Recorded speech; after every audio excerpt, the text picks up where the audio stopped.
Okay, so I'm Robert Samudio, and for those of you that I haven't had a chance to meet, I'm actually a Houstonian, and my dad was born here, and my grandfather was born here. So I'm one of those few people that actually comes from this area, and my background is I'm a piper. That's how I started my career. Prior to going to Shell, I actually was in business. Started my career in Transco in 1968. So I've been doing this kind of business for 45 years. I've been doing Shell work for approximately 41 years. My career with Shell goes back to the first platform, Bay Marchand 2, approximately in I believe it was 72. So what I'm going to show you today is really a presentation on what we have done at Shell for about the last 25 years. It's not a competition thing. It's really, when Bill asked me, and I appreciate the invitation, to talk about what we have done at Shell, it's really about how we've delivered projects. Hello, Rebecca. So what I wanted to do here, and keep it open, so if you'd like to have some Q&A, we can do it as we go. The intent here is just to kind of share our approach and how we do project delivery for major projects in the Gulf of Mexico. The projects that we've done are mostly greenfield. They're also something in the vicinity of 100,000 barrels a day. These are multi-billion-dollar projects. We have a tremendous, robust portfolio. So I'll talk a little bit about what we do in deep water in New Orleans. And as we go through, feel free to ask me questions. I look around the room, I see some familiar faces, some with, I see the twinkle in the eyes, but I see the highlight in the hair, which means that I'm not looking at you, Randy, I'm just, but no, it's good. I hope to visit with some of you folks here, and hope you enjoy the presentation. So, what we do in New Orleans is that we're part of the Deepwater Floating Systems Organization. And our track record is that we go back approximately about 25, 26 years in doing deep water projects. About the time that we started buying deep water leases, and deep water, if you go back in offshore, deep water was 1,000 feet. That was a Cognac project, followed up with Bullwinkle. These are all fixed platforms. But about early 80s, we started buying deep water leases that were 3,000 feet, which was unheard of. One of our first projects was the Mars A facility. So our background for project delivery. So one of the things that is different that we do at Shell is that we're actually the EPC for Shell, in-house, soup to nuts. We do it all. We do the feed, detailed design, and we have a construction group, and then we have operations. That's pretty amazing. So we have probably hundreds of thousands of interfaces between going from feed into detailed design. Up until a few years ago, feed to us was just a speed bump. We didn't know what feed was. It was the way we do our projects. But we've been very successful with delivering deep water projects. Innovation meaning deep water, meaning not just the design, but also the engineering, the wells.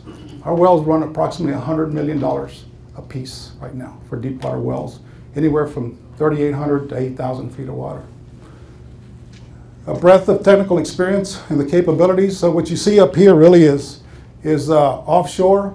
You see cold weather. We're doing projects now in Canada. We're doing an offshore project, Carmen Creek, phase 1 and 2. But you also see some feed work here, or some conceptual. This is Bonga, Maine. It was done by AMEC. We did the initial detailed design, the initial conceptual design. So we do the whole system approach. So I wanted to make sure that everybody understood that. So we go all the way from start to finish. Construction crews, commissioning, all in-house, which is very rare. Probably one of the only oil companies that do that. And the reason we do that, we're focused on first gas, first oil, which is very different. We have a different driver. That first gas, first oil is that we're looking to get in production as quickly as possible for stakeholder return. Big difference for us. The execution models we use, we have different models. Those models really, integrated design in-house, our TLPs and semi-submersibles really are anywhere from Mars A, Rampile, Ursa, Brutus, Nakika, Mars B, to where we do this in-house, but we also do where we do the feed and then do a handover. Gumasuit, for example, was done, the detailed design was done in KL. Bonga, BC10, working with EPCs. So there we would put a shadow team engineering office with the EPC. So we have a combination of both, but this is where we excel. This is where we really leverage our strength in the industry and able to deliver. And that's really important because really our stakeholder value is really based on what we say we're going to predict and deliver in our schedules. So we're held accountable for those. So how we deliver what we call top quartile. That's one of the things we get measured against is really from IPA is how do we deliver projects? How do we stack up against our promises? And so some of the barometer here really is that where we've really excelled here and we've standardized, where we dominate safe and reliable records is really in this arena. Semis, we've done 2, which is Nakika and Gumasuit. Perdido, which was done, we had a shadow team here. This was done outside with an EPC, and then BC10. So we don't really do any of the novel engineering for these type of projects. We kind of stay with the bread and butter, which are the TLPs and semi-submersibles. We know that we can deliver these, and here there's typically a better opportunity for industry solutions that could be done by others. Some of you sit in this room might have worked on some of these projects, but that's the strength that we bring. We kind of tried to leverage industry solutions here, but we stay with the things that we know we've standardized and that we can deliver.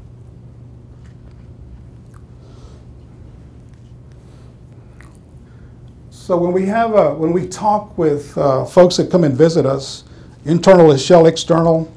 When we do reviews on projects, we always talk about people. It's all about people. It's about people delivering projects, but it's also about an organization. We have a matrix organization that allows us to have engineering managers, but also here's the groups. This is all the design groups: mechanical, rotating equipment, process, structural. All these groups reside here with an overview of engineering managers over those, and we share those resources. Typically, we have maybe one major project at a time. I was talking to Randy here earlier. We have 3 projects right now. We have 3 multi-billion-dollar projects. Right now, we have about $35 billion worth of projects in the funnel. That's a lot of projects. Automation and tools. When we talk about our success, the key factors: people, organizational model, automation of tools. This is where I live. And being an old piper, this is where I really drive the innovation and some of the strategy and able to deliver the projects. So when we look down here on successful track and mega projects, we go all the way from total cycle, from conceptual, design, construction, and startup. And this is one of the things that we excel at, is that our uptime is really one of the best in class, is that when we design it, commission it, start it up, it stays up. One of the problems that we have in the industry is that you get it going, or you can't get it going on time, it costs us time and money, or the downtime eats you up. So a lot of you can probably attest to that. But this is one of the, again, I can't overemphasize how important the people aspect is. But I live here, and I'll talk a little bit more about our strengths and what distinguishes us from others. And it's really around automation. And I'll tie that back to PDMS and 3D design and some of the technology and tools and maybe some of the innovation that we're really driving.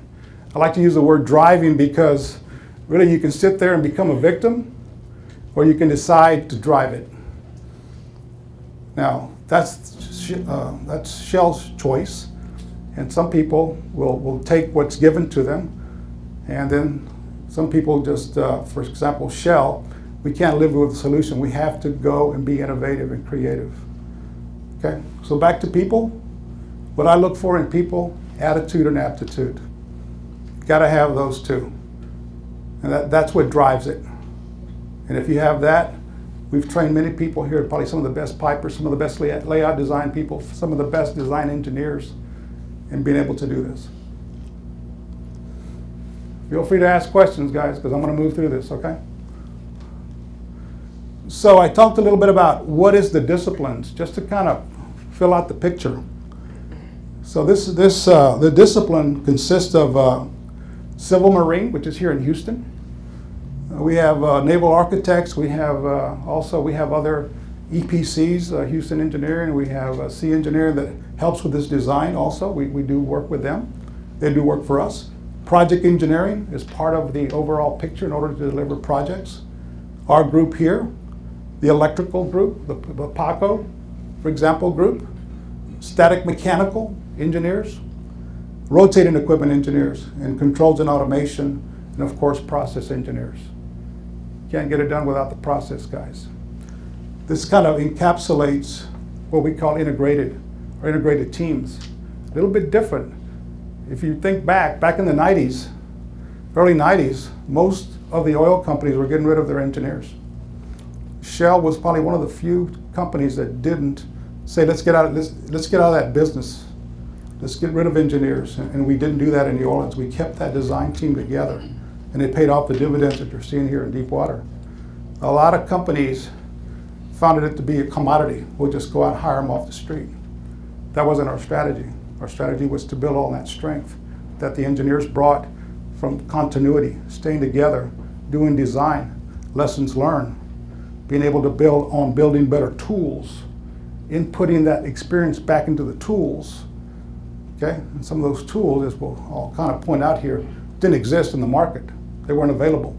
We were too ahead of the curve at that time, and I'll kind of talk a little bit about that. So we talked about the successful track record.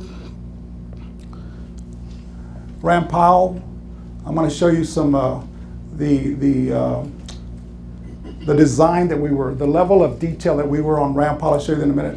Ursa, Nakika, this is the Mars A prolific field. You know, this is still a moneymaker, big moneymaker, 100,000 barrels here. We're actually Brutus and the Mars B that's going in. I have a video on Mars B that I'll show you. It's the latest 100,000 barrel. It's the Gulf of Mexico right now. We're about to hopefully go to first oil shortly. A few highlights along the way. We kind of use this as a kind of stepping stone. This is kind of like collective, kind of like an overview. This is like home field advantage. This is you put the banners up and what have you done? How have you done it? Type of attitude. And what you see back in Auger was our first TLP back in '93. We're talking water depths here of 3,000 feet. We're talking some of the awards that were handed out for water depth as we went up this curve here on Mars Ram Powell. But at the same time, we were introducing technology on the right side here. And this is the technology not just from the design group, but from the engineering group. You know, some of the things that were first time out of the box, first time, the water depth, pressures, you know, the oil problems, shipping problems, you know, the type of waxing issues, super lifts, for example, oil storage, that type of thing. So all that is kind of encapsulated again into the stepping stone of how we got there. And you'll see some of the stuff here in PDMS and how we introduced overall the bigger scope. Now, I'm not going to mislead you. In these days here early on, we weren't there. The efficiency still wasn't there. We still had to do better. And one of the things that we had to do was benchmark. How can you do it better? You know, what's the competition doing? Unfortunately, at the time, there wasn't too many people out there that were doing deep water projects. Those came slowly. And I'll kind of show you a little bit about what that looks like. Yes? Yeah, could you speak a little more about the development of some of that technology, which you could, you know, it's proprietary and everything, but I was particularly impressed with the BP accident, how they, at 5,000 feet, they closed off a 10,000 PSI leak with robotics. Yeah, great question. I'm not the expert for that. I probably wouldn't be able to articulate it correctly, but you're right. One of the things that we're challenged with right now as we go deeper and we go, the pressures are up, we're up to 15,000 pounds now, okay? And some of the challenges with going deeper and the pressures and the temperatures are something that is a challenge for all of us. So I like to answer your question, but I really can't, I'm not knowledgeable of that, okay? So glad to get offline with you and talk a little bit more about it. So let me get into where I live. And that's part of, you know, everyone has a roadmap that they follow. Our roadmap starts with really up here with the process simulation. So in simple terms, we were always looking to feed the beast here. In other words, how do we go from the process simulations, process data, PFDs, into creating a model, into actually, you know, taking the layouts, the GAs, general arrangements, the layouts, and incorporate them into a model. This to us is the model, for example, and then into deliverables. And so we really had to look at concept development all the way through select and defined, but also bringing in the tools. What tools were we going to use there? What tools existed? What tools didn't exist? Okay, and a lot of those tools back in the 90s, early 80s weren't there. We were still spreadsheets, for example. So I'll talk a little bit about this and how we really were able to kind of come up with integrated design. Okay, so this is where I start preaching a little bit. So 25 years ago, we decided that what we were going to do was that we were going to build models and extract information from the models. When we first started this, we still had people on the board. We still had people in AutoCAD.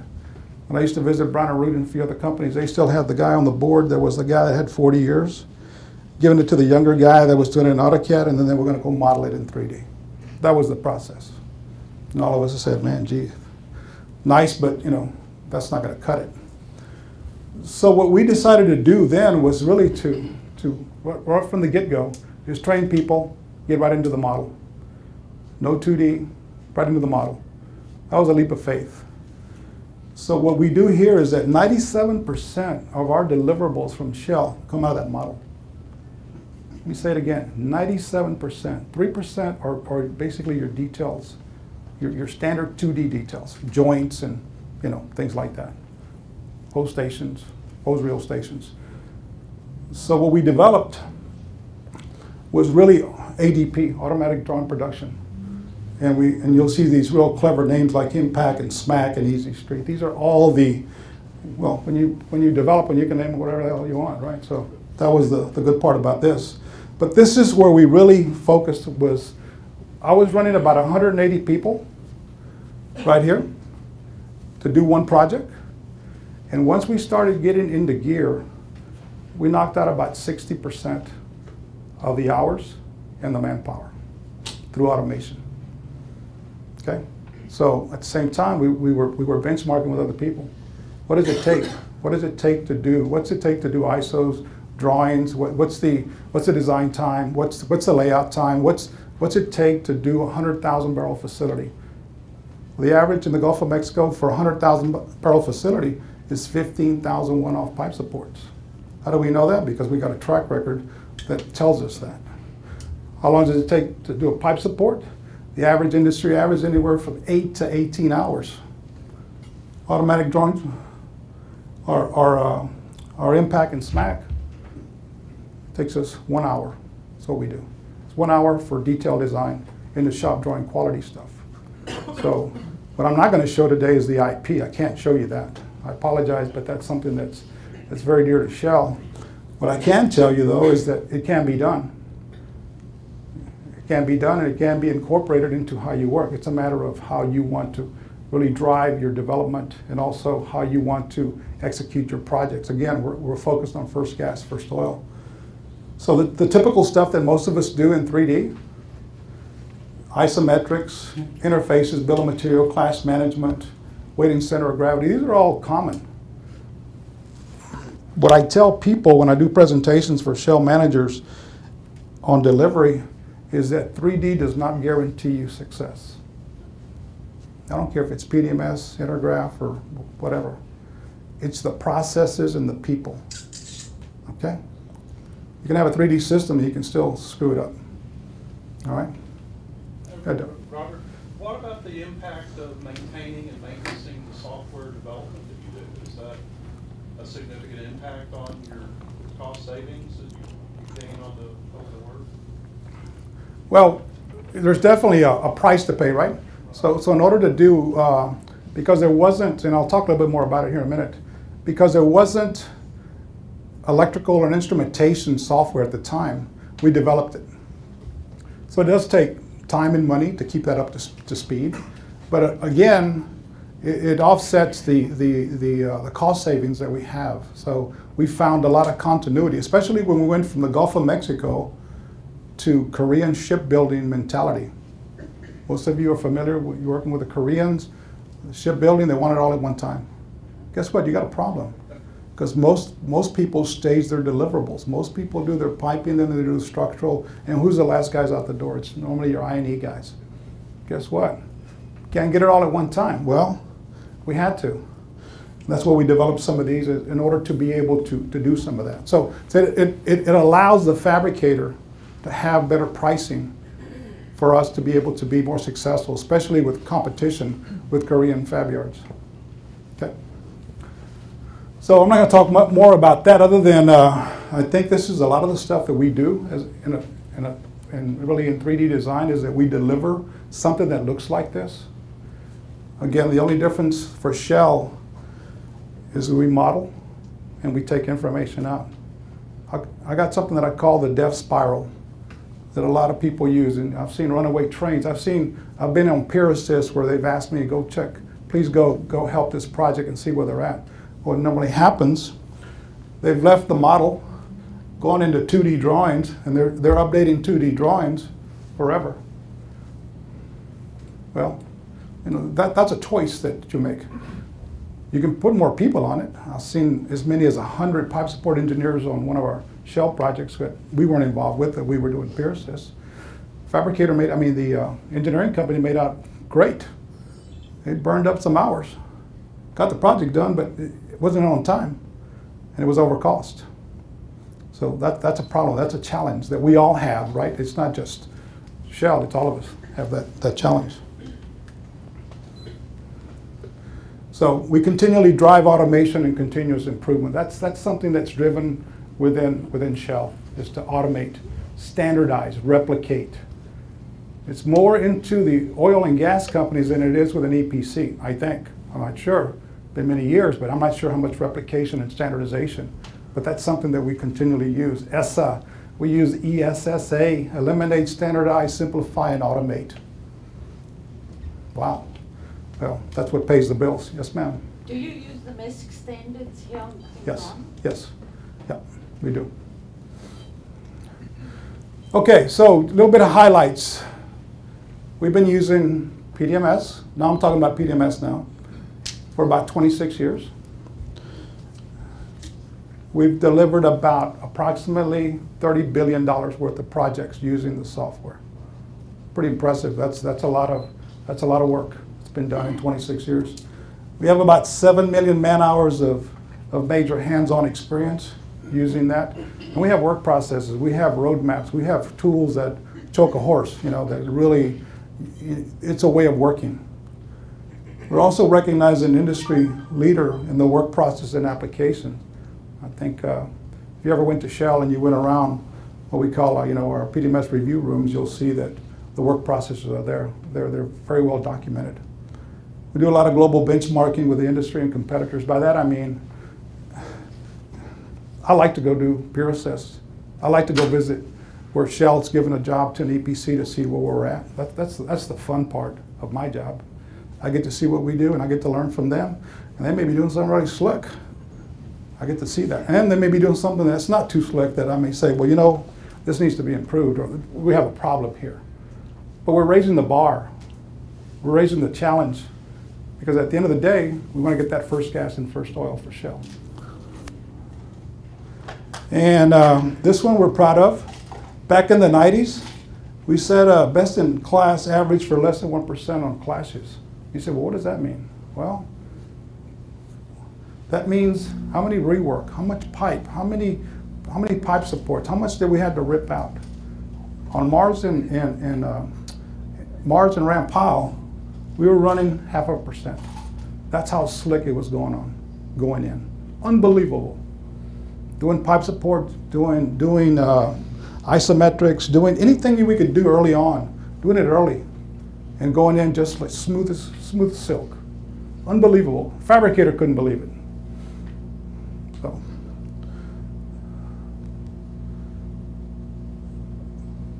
We have a catalog. You'll see this term, PDMSI. The I means the intelligent. That's the Shell brand that we use. PDMSI means something to us. That means the intelligent part. We have a catalog of about 700,000. It's about 700,000 now on the pipe specs. You were kind of asking about that. The good thing about it, I'm not having to do it for 20 different customers like some of you sitting out here that you have different customers. We have one customer. That's Shell. Makes it a little bit easier. Except now, they say, well, you did such a good job. Let's go ahead and do this in Aberdeen. Let's do it in Bangalore. Let's do it in KL. Let's do it in Brunei. So now we have to incorporate their standards and their specs. So we have all of the cable tray, lighting panels, alarms, about 171 piping specifications, dimensionally accurate, weight and center of gravity, all the kind of stuff that you guys do also. But then it's visually realistic. Some of our visuals are pretty sharp. They're pretty exciting. So I'd like to show you those now. So here's Ram Powell, early 90s. This is the level of sophistication that we were doing on Ram Powell, what we were piping, what we were modeling. I decided we model everything. Why? Because anything and everything can go wrong when you're doing work. When you're doing interfaces between hull systems, interconnecting piping, interconnecting steel, lifts, we got to model everything. And this is the level that we were modeling back 20 years ago. This is the next project, Ursa. Again, this is the level of detail before we cut a piece of steel that we were into. Now, the interesting part here is that we actually, in the Gulf of Mexico, using PDMS, we actually initiated spotting lights and channel and cable, the alarm systems. And we argued with our engineers who said, you can't spot lights, those come later. We walk around and we say, put it here, put it there, put it here, but you burn the paint and the insulation. So why don't we do it before? Believe it or not, that was a breakthrough for us because we were able to really put in cable tray and all of the pipe supports and all of the different hose reel stations as you were actually fabricating. It was a leap of faith. But it was successful. In other words, we kind of showed the way. We kind of plowed the ground, and we didn't look back. But this is the level that our catalog is at. It's not boxes. It looks exactly. We spent 7 months putting this catalog together when we first started. Big effort, so it paid off tremendously for us. Okay. This is the Bonga project. We're talking here, the reason I'm showing you this is the complexity of these floating systems. This at one time was the largest floating FPSO in the world. I think it's now been eclipsed, but yet tremendous amount of interfaces, interaction that happens between the different processes, but kind of gives you an idea. Here's Gummassuit, just it's about to go to first oil. Unfortunately, it's a little bit late. But that was one of the learning experiences that we had with KL. I think Technip finalized the top sides. We did the hull systems. And one of the things that I'd like to point out is that for Gummassuit, we really used the model extensively for the flats, for being able to, the sequence and planning on how the pontoons were going to be built. So these are the internals of what's HVAC and all the steel and all of the different levels associated with what goes inside. I mean, pretty articulate stuff. I mean, pretty detailed. But it helped us, and it helped SHI or Daewoo, I forget who did this, but our fabricator be able to deliver that. Now we're moving forward. You kind of see the slickness. So this is Nakika. You kind of, Aviva did some really sharp stuff with animation and really started, you can start seeing the, now the memory on the memory cards on you know, we used to pay $300,000 for a silicon graphics box to just do a review, and these things now do some, you know, fantastic things there. But this is a level as we go forward. This was Nakika. Mars B.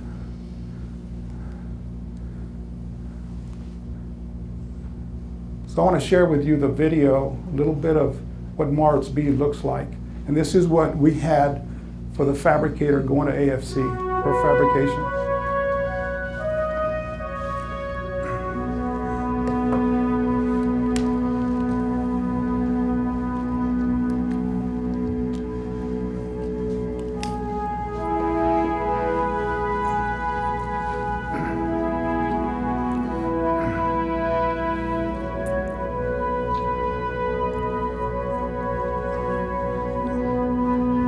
One of the things I'll point out is that this is also for the 1,000-year storm, so the criteria was changed for the mid-ocean conditions because of Katrina. So actually it sits higher out of the water. It's built for 65-foot wave and a 1,000-year storm. So that was a difference in the dynamics of the naval architecture there. 100,000 barrel facility.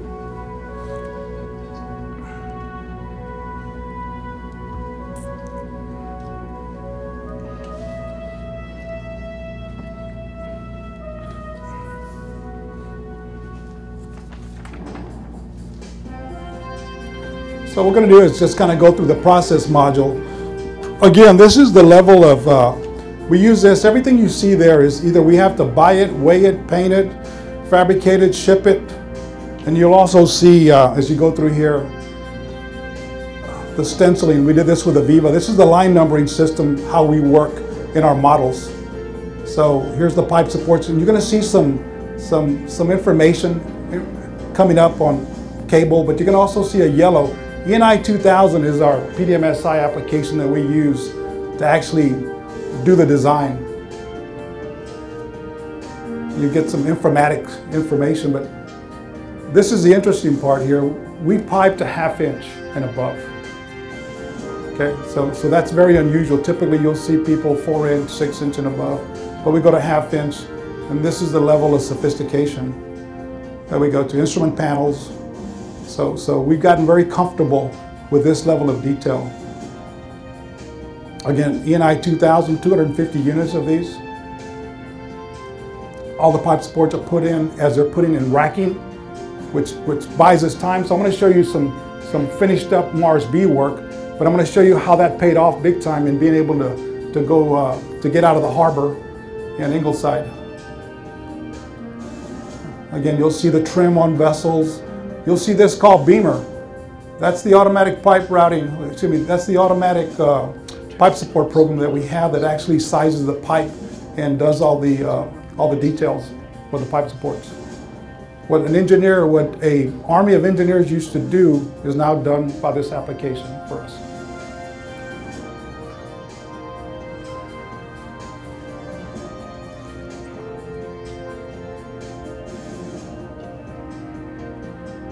So you'll wonder about the grading. Grading is a big part of us. This is a floater, so we have to keep up with the weight. We have to know what the weight is of everything here, if you think about it. And again, here comes the catalog, the line number, the ISO. The weight is extremely important to us because we have to keep up with weight management on these floaters. Extremely important for us for the ballast. Did you use GLP for the grading, or is it all steel? This is steel on this one, but it's changing, of course, right now. The standards are changing. Yeah. Paging alarm system, I kind of talked about that earlier. This is looking at it from one into the next well bay area here. Kind of get an idea of the level of detail that's there. So,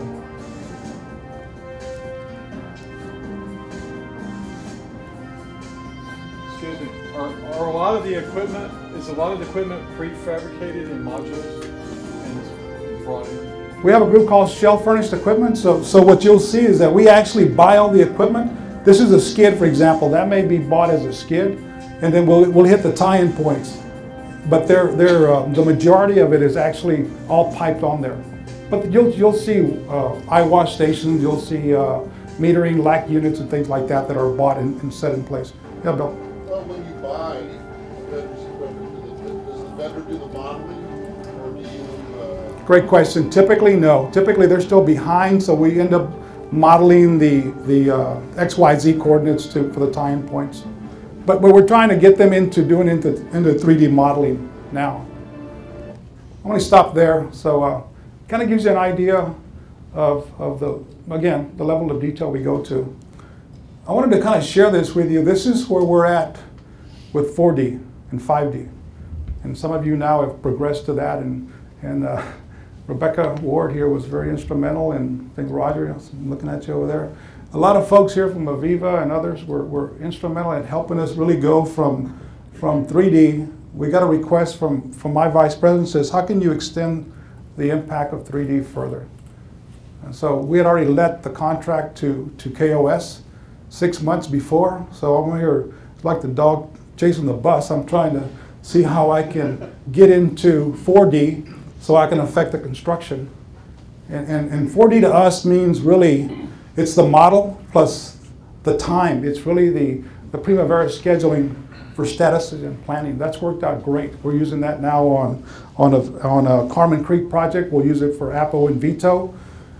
And we're now moving into really the 5D portion, which is the material and the resourcing, which would be, this part would be on the materials would be SAP, being able to do that. Up until now, that was done all manually. But really, where we want to go, this used to be in silos. If you think about it, 3D would be here, you would hand it off, and you'd go and commissioning. Now we're trying to extend the life of the 3D model. And the reason this is sliced is really, you really want to move this further here. You got to get the front end right. That's really the key. Get the front end right, get your P&IDs done early, get your GAs done, and then start moving your construction. Get your construction guys, and what we're doing now is called EFAs, Enterprise Framing Agreements. You select your fabricator. In this case, our top size fabricator is KOS. So what do we do now? We bring in the fabricator. He becomes part of the design, and he has some input into what we're going to deliver for fabrication. Are you using intelligent P&ID? That's a loaded question. We are using SPED, and we're struggling with it. Okay, all right. So we're not on the curve like I like to be. We had a pretty good interface with AutoCAD into PDMS that works very slick, and because of more of a corporate decision to try to have the other groups have information, we started using SPED, but we have plugins with PDMS for SPI for more of the electrical instrumentation. So we've made some decisions there. We're still on a journey there. There's still improvements to be made. Yeah, Bill. You know, there's an old battle going on, and they're still playing out. They're still fighting a version of it. This idea of design as a contractual boundary to construction. It's not an over-the-transit thing, but it does give you a kind of a milestone experience where you can test your design against what the fabricator sees. Right. And you find errors and all that stuff. If you work, the fear was always if you blended the two, you would lose that double check of a fabricator looking at your documents and, oh, you forgot this, you didn't think about, you know. Now, do you fear that anymore now that you've played in the arena? No. Okay. Good question. That's Shell. This is the Shell team at the site. That's KOS with us. That's Shell at the KOS site with the fabricator. In operation, this is Shell. So to answer your question, we're bringing this forward, and we're working. We have site teams. We have actually Shell people at the site team there, probably about anywhere from 20 to 30 people that support that. So there's no handover and then, you know, let's go see how we did. It's an iterative process. So our VP has design, construction, commissioning underneath him. Where we hand over the keys is we hand over the keys after startup. we hand it over to operations. So we're responsible for all of this, which makes a difference because also the people, the staff, the engineering staff, the design staff, they get to live. I think maybe I'm going to your question. They get to live it all the way through. They get to learn about design, what worked, didn't work construction-wise, how can we add value in commissioning, and then how can we take the information management stuff, the data, okay? We publish, let's say, 60, 80,000 documents to build this thing, but we only used, at the end, we only turn over 2 to 3% for operations. Now, you have so the fact that you guys have a shared global agenda lets you be more upfront about, mistakes and fixing stuff early. Now, in the platforms in the projects where you have gone outside the EPCs and they may not share your agenda, there may be a limit to how much. Different drivers, different business drivers, right? Right. Yep. And so how do you find that experience? And secondly, as an add-on to that, since you are a great data consumer in your operations and and all these other additional levels, your follow-on levels, you're a consumer of information. How are you working with them as they create data and they have a design and then, well, you can't have that, or we have to pay. You have to pay to get it in your form. You get games with them, or do you find yeah, we're still struggling with that. I think we're trying to put TORs, terms of reference, together for them as to what outlines what we want, what we expect back. We still need to do a better job, but yeah, typically we'll put a shadow team in their office as best we can to do the work, and it's really come back to T's and C's, right? Terms and conditions as to what they're supposed to deliver. And sometimes we get surprises, and sometimes we're very satisfied. So I don't want to. Every EPC's, I think they do their best to deliver, given what challenges they have. So that's the way I would frame it.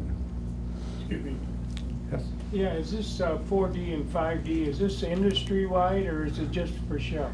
No. 4D, 5D is industry-wide. In fact, this is going on. In fact, we're going to do a deep dive with, Aviva will be doing a deep dive in about a month, I believe, on review. So it is definitely Shell driving where we think adds value on 4D and 5D, but we see other people also, other oil companies moving forward with that in order to impact status and planning.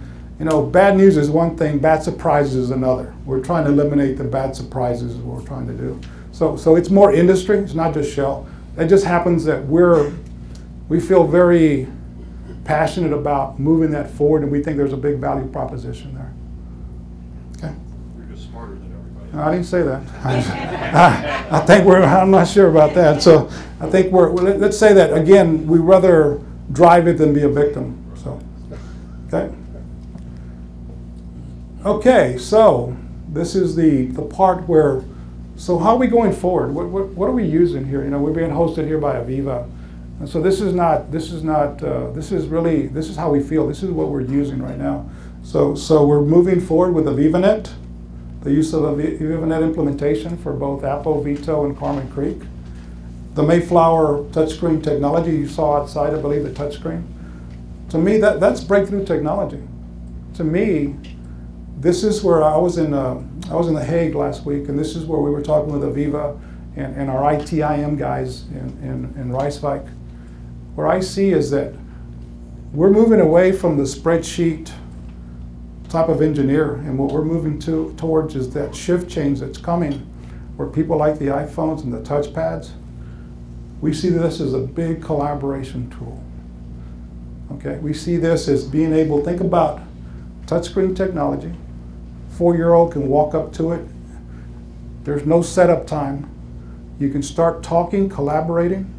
What I'm going to do is set up a collaboration room in One Shell Square in Houston and at the fab site. On demand, war room type of atmosphere. You solve the problems right there. No emails, no paper. A lot of our engineers are still enamored of paper. Eliminate that part. You'll see that a lot of our young people really want to go to that. How about tags? Tags? Tagging? I'm sorry? How about tags? you know, it's a problem spot, and tag it. Oh, yeah, yeah, exactly, yeah. So what we're doing is, it'll be we're working on that, and all of our, what we're gonna do is actually put one of these touchscreens in every discipline's floor at Shell. We'll have it at every office, we'll have it at the fab yard, and we'll also have it set up where it's almost like a command center type of situation, where we're actually, instead of the guy going out there with an iPad or going out there with rolls of paper and having to walk 300 yards, he's actually being able to do that. We did the iPad situation on Mars B. Okay, we introduced that as part of our technology. How am I doing on time? Fine. Okay.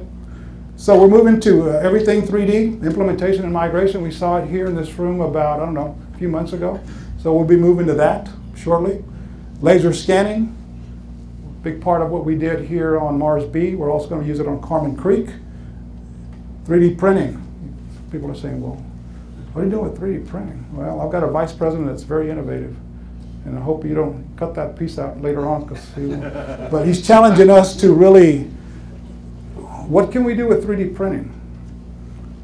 You know, and we're talking, we have a 3D printer in Reiswijk that can actually cut steel. I'm not looking at one of those, but I'm looking for, we bought one that was about $8,000 to $10,000. Didn't quite hit the mark, but somewhere in there we'd like to find out, think about joints, think about tough areas to model, things that you can't construct. How would you print it? How would it look like? Our naval architects, for example, for steel, sleds, plets, things like that, subsea things of that nature. So this one is still, we're still investigating that. It's an opportunity, it's another frontier of maybe where we're gonna go. We'll see, you know. I don't get the warm fuzzies yet, but you know, we'll see. And the 4D, 5D on Aviva Solutions is the next step forward for us, continuing that on. That's a big investment there. That's really, when you look at that, it looks like this. So we're sold on PDMS as the base for the design teams, AvivaNet for the modeling and document review. We've pushed along with the 4D player and ERM with the construction teams. We're using this actually on Carmen Creek project.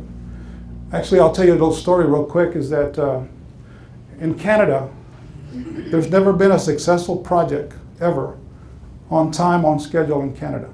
And we're trying to change that by using this system that we have right here. So we'll find out. How do you control the weight? Okay, tell me more. Control it by... What programs do you use to control the We have our own in-house, it's PDMS, it's the weight and center of gravity program on some of the applications that we've written for steel, piping, and global also. PCI, PDMS Construction Interface, is our homegrown product. Laser scanning, of course, that's an up and coming. It's been around. Some people do it better than others. Great tool. So I would say that you know, there's other people that are way further down the road than Shell. We're learning from them. You know, big bar steel, right? So, and then RFD. You know, radio frequency. You know, is devices is really the way to go. What we found on Perdido is that we couldn't find control valves. We couldn't find equipment. It was lost. But that equipment, that valve, that control valve, would take 6 months or a year to build again. And we missed the boat. It hurt us at the end. And I'm not, you know, it was more management control. Where is the documents? Where's that spool that I'm looking for? Where's that stainless steel piece of pipe I'm looking for, or the isometric? Can't find it. Well, with radio frequency is that we've been able to tag it and use it. And this is just when I talk about 4D, it's really the 3D model and then the Primavera schedule is what it's about. But so I won't lose my thought here. This is what I'm talking about. So this is the way we do things. We do the KOS, for example. Here's the palette, okay? And the palette's going to have, you're going to see the stenciling, and you're going to see these, RFID, so we don't lose it. Now think about this. You're in Canada, and you got 4 feet of snow, and this stuff is under snow, and it's already been fabricated. How are you going to find it? Well, that's the way, so we've come a long way in improving how we track equipment.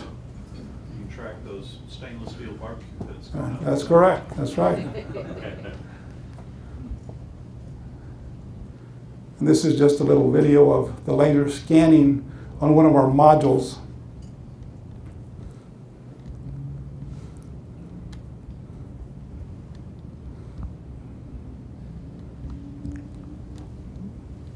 Kind of tells you before we ship, before we have a problem. Going offshore, if we don't get it right on the bank, it's 3 to 5 times more expensive. Catering, lodging, bunk space that you can't find. So offshore, this is a big deal. Let's catch it off. Let's catch it onshore. Excuse me. How far do you travel with these from construction site to the ocean point? Well, KOS is in Corpus Christi, for example. They use 3 different fabricators to fab the spools. The job site is probably about 200 miles into the Gulf, and I'll kind of show you a little bit of that. But it's in roughly 3,800 feet of water. Mm-hmm. So it's quite a bit. It takes about, well, I'll show you the video. Float them out and then oh, yeah. Fill the ballast and they... Absolutely. Absolutely, and I'll show you that. And one of the things I haven't talked about is safety. One of the things that we really use the model for, the training is really for the safety, dropped objects, stair, access, egress, those type of things also. Okay, so what's my story here? Well, we think that the New Orleans ways of working provides a competitive and strategic advantage to how we work. It significantly reduces the hours, the resources, and the cost. Right now, we're running out of room. We're running out of space. We got 3 projects right now. We don't have enough. We're doubling and tripling up people. So when we introduced this approach many years ago, people would say, well, am I going to be out of a job? I said, no, we're going to do more projects. Think of it. So our end in mind was really, if I can do more with less, I can do more projects. I can do 3 projects instead of 1. That was the end in mind. This one is I think somebody asked about quality. We don't lose quality. You keep quality. You can't abandon that. This is integrated design. It's a key enabler. We're very big on standardization and replication. And why not? I mean, to me, this is where you champion that, where you can really use technology to do that, to save cost. It's the waterfall effect. This is what's big to us. It's really here, delivery on promises. If we tell our stockholders we're going to deliver oil, first oil, and we're going to have so much money in the bank from the oil, 100,000 barrels a day times $100 a barrel, you do the math. Typically, I showed you Ursa earlier. There was Nakika earlier. Nakika paid off in, this is about an $8 billion project, paid off in 16 months. Okay. So let me go through a little bit and I'll kind of go back to maybe some pictures that'll kind of show you the complexity and maybe some of the size of what we're talking about. So models are great. Bill, you asked about how does it really come all together? This is the kind of stuff we all do in this room. We kind of all work in models, right? This is the top sides. Again, just a different shot. This is, again, another very busy, stair tower, cranes, and this gets used over and over for operations and cranes, and this is the stuff that we all do here. All of us do on the mechanical side. Again, this is the, our emergency evacuation.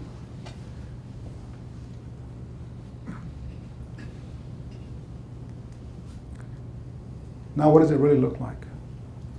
This is in Korea. This is the hull on Mars B going up. You kind of get an idea of the magnitude of these things, how huge they are. Down here somewhere, there's a truck there, but you can I think there's a man right there. So you kind of get an idea of the complexity, how big these things are. Well, here's some people up here as to how big and the super lifts are when you have to set. You think about it, we'll have super lifts and we'll actually put the top sides, but in this case, this was done in Corpus Christi. Well, here it comes. It's coming all the way from Korea. It's coming to Texas. It's coming to Corpus Christi. That's in the, this is ocean-going boat here, ship. Is there a float over? Yeah, The ship yep, sinks down, absolutely. Yep, well, here it is, mated, top sides to the hull. And there it is, basically. Is that in Ingleside presently right now? No, it's gone. No, it's Or it's already gone? It's gone, it's there. Hell, it better be gone, because we need first oil. So, yeah, no, seriously, yeah, it's gone. In fact, it's already fail-safe. It's weatherproof, weather-safe. It's already been, tendons have been, so we're commissioning right now. We're finishing up commissioning. So I'm going to show you,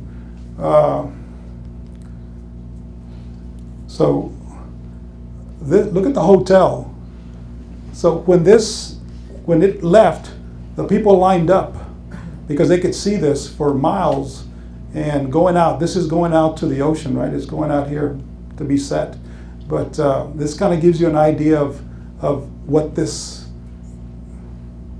great achievement that Shell did, what it looks like. It's really something else to see. Now, I walked this thing right before it left, and I had to ice my knees down by the time I got back. There's a lot of stairs, a lot of climbing, but it's got elevators. We had elevators to get up there, so. But it wasn't pretty when I got back, so. But the topside was built in Korea? But no, topside was built by KOS. It was mated.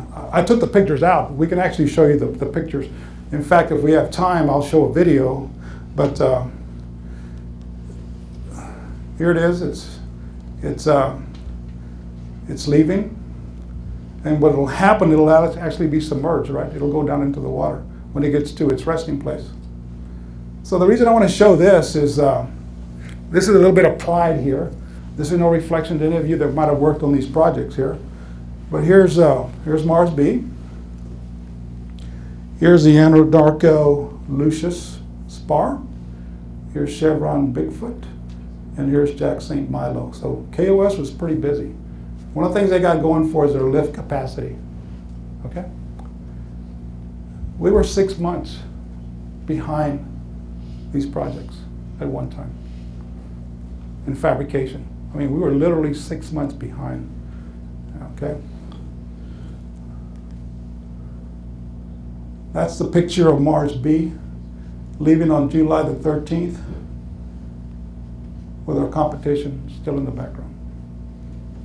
So my message here is that I like to think that people, applications, hard work, good decisions, good luck, good engineering made this happen. And that's what we're about. We're really about first oil and delivering on our promises. So we're ahead of schedule on that. Yeah, Bill?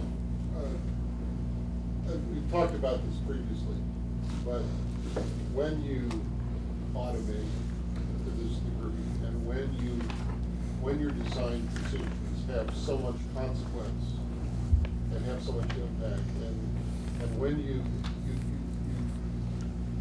end up having power users at a level people can only imagine, and then you have an issue of qualification, training, credentialing, and so on. How has the vendor environment helped you support these people and train them and get them up to speed? Well, training's not the word I want to use, but it's like, how is the vendor platform, how do you offset this Superman kind of user, the cost of creating Superman, and the rational need to hire real people off the street? I mean, what helps you offset that cost? You just can't have a cadre of Tony Stark, Iron Man kind of guys with super environments who are brainiacs, who do all this grand stuff.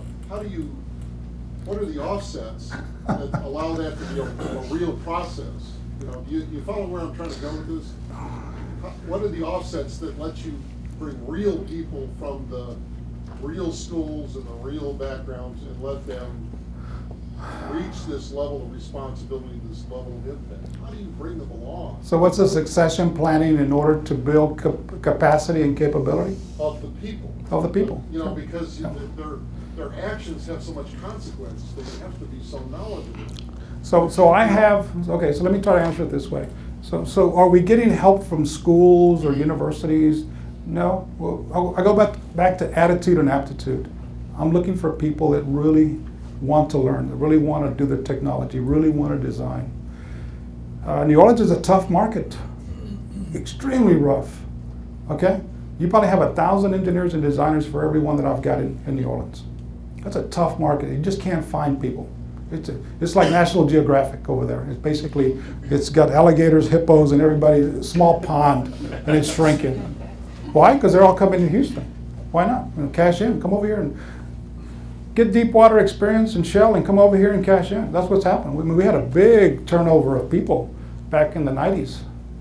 So what do we have to do? I think a lot of it goes back to training people, giving people an opportunity, but also taking different people. I've got probably 5 or 6 engineers with masters in programming or design that work for me in my group. So it's not just walk a drafter or designer. There's some capability into the tools, but it's taking the design capability and keeping the stability. We don't change out the guard every project. It's continuity. And we build off of those learnings in order to incorporate it into the tools. So a lot of the tools that you saw there were the guys that really used to put it all down in paper. It was that engineer for structural or mechanical. Our pipe router, for example, it's got everything a senior designer with 30 years would do built into that.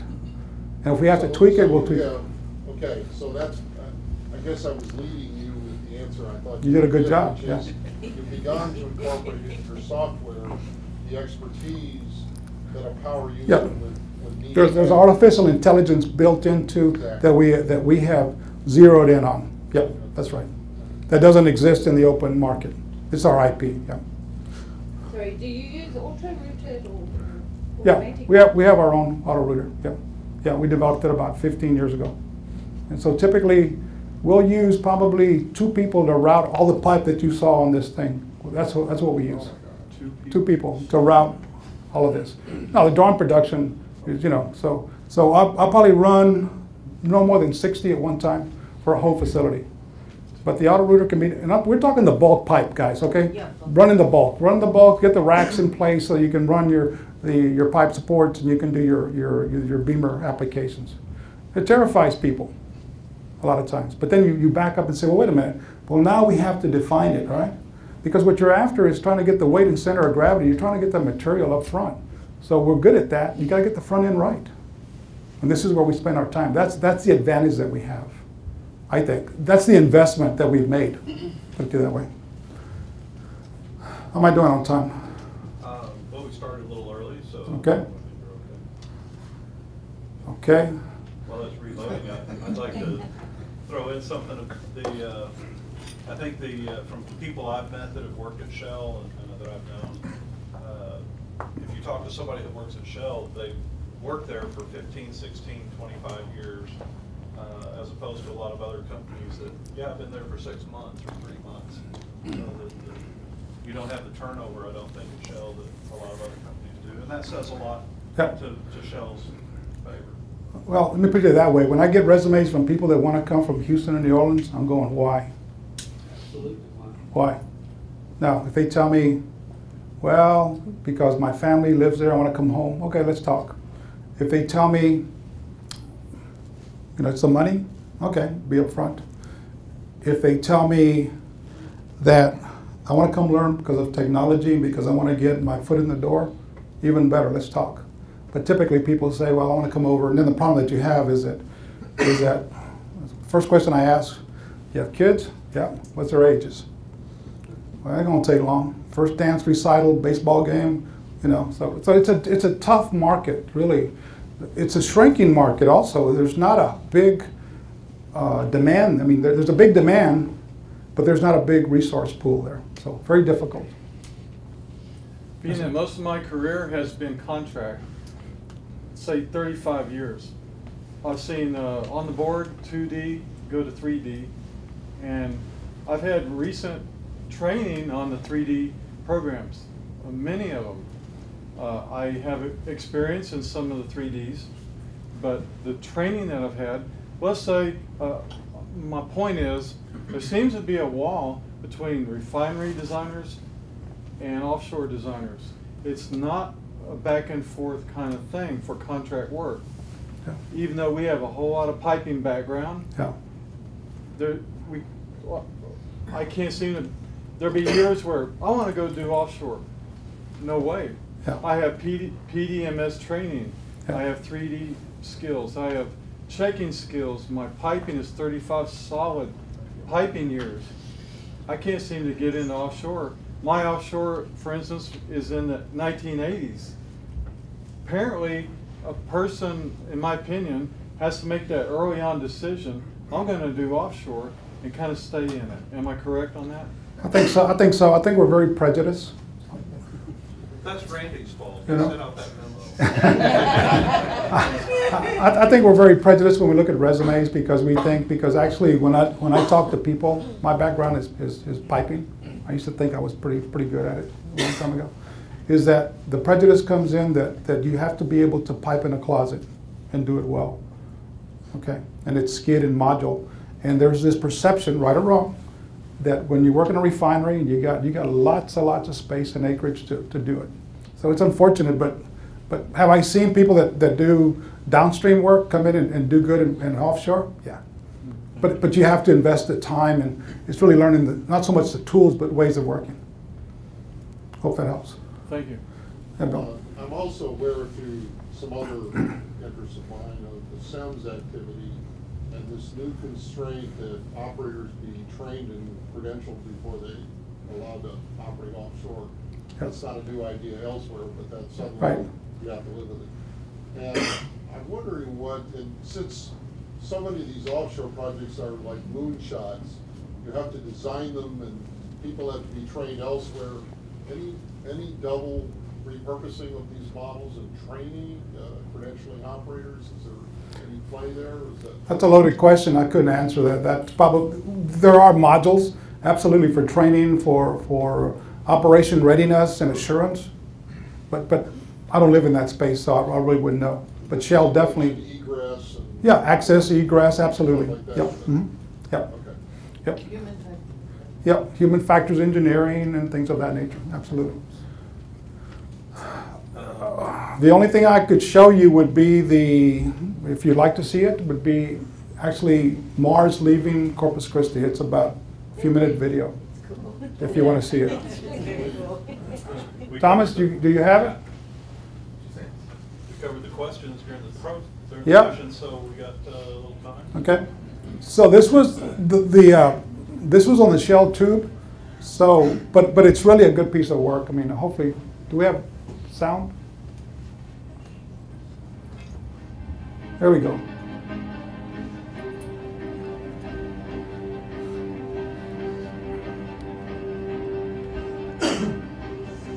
Was that the Macombery? Well, this is the big lift. This is a big lift. Here it comes. Came in from Korea. And now here's the modules being set. Here's the integration keel side. This is the difference. So you're turning it around. See, it's deep enough where you can turn it around.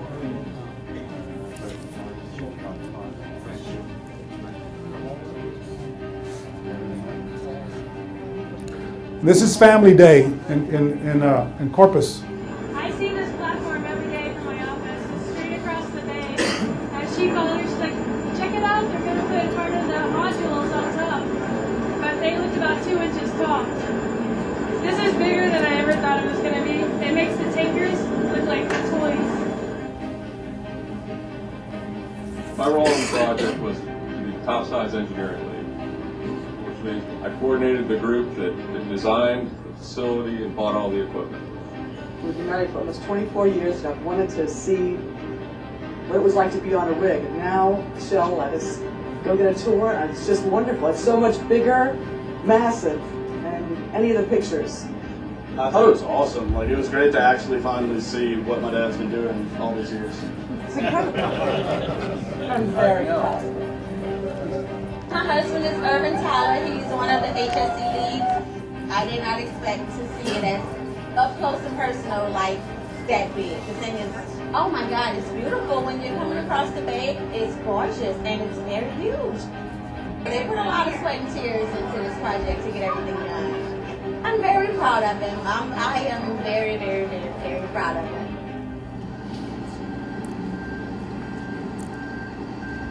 It's in the wee hours of the morning on a Saturday, July 13th, and we're making final preparations to sail the TLP to its offshore home in Mississippi Canyon 807. It's a little hot, a little muggy, but a lot of excitement in the air. A lot of people worked really hard to get to this point. Just on integration, we've burned just under 2 million man hours. On a daily basis, we probably work 1,200 people. We installed 880 pipe supports just during integration. We probably installed over 10,000 in total on the project. We pulled and hooked up over 10,000 cables, about 190 miles of cable, if you strung it end to end. It's been a long 5.5 months, but I can't say enough about the team. If we had not come together as a team and worked together, we wouldn't be successful. We wouldn't be standing here making final preparations for the sail this morning. Any other night, everybody'd be asleep. But since everybody's been working on this, everybody's up right now, waiting for us to really push away from the bulkhead and see us, wave goodbye to Kiewit in the distance. Quite a bit of energy about really getting on with the next phase. A few months ago, we were about to do our first lift. We were ballasting down, we were adding water to the hull, and as we go down, our pontoons are going to go underwater shortly. And me and one other guy were walking around the pontoons, and I sort of realized that, I'm the last person that's ever going to walk on this pontoon. It's going to be underwater for the rest of its life. That you're kind of building this, like, living organism almost. And today is the last time that it'll ever be at a dock. I'm not sure if that's very safe. Watch. It'll never come back. What's This will be operating until I'm 76 years old. Anybody in Shell should be proud of the technology that we can do and the projects that we can deliver. In fact, that when we make a promise both to ourselves and our shareholders that we're going to deliver this is what we're going to do, and we're delivering. So I take pride in that. I think Shell can too.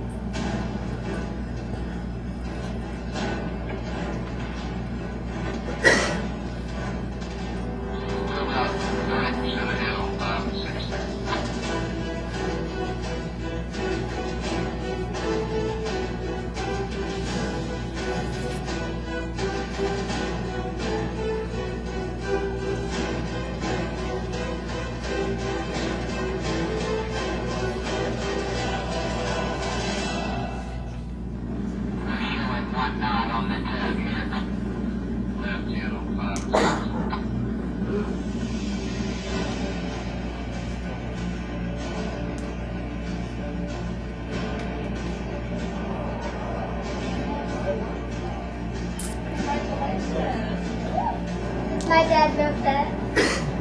I'm really amazed how he could do that. I'm really proud of my dad. It's absolutely fantastic, the interest that everyone's had down in this area. For people working here now for just over 2 years, you see everyone from the town turn out.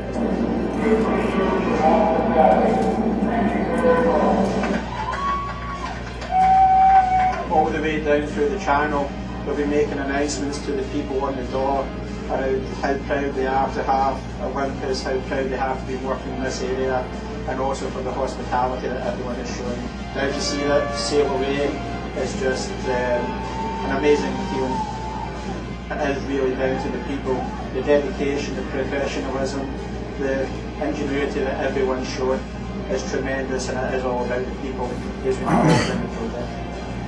I think you see it here today with everyone we have out witnessing this fantastic site. Great feeling as they come through. We can do them just about in any water depth we want them in. Just got to work at it. Put your mind to it, work it out, it is possible. Dream big.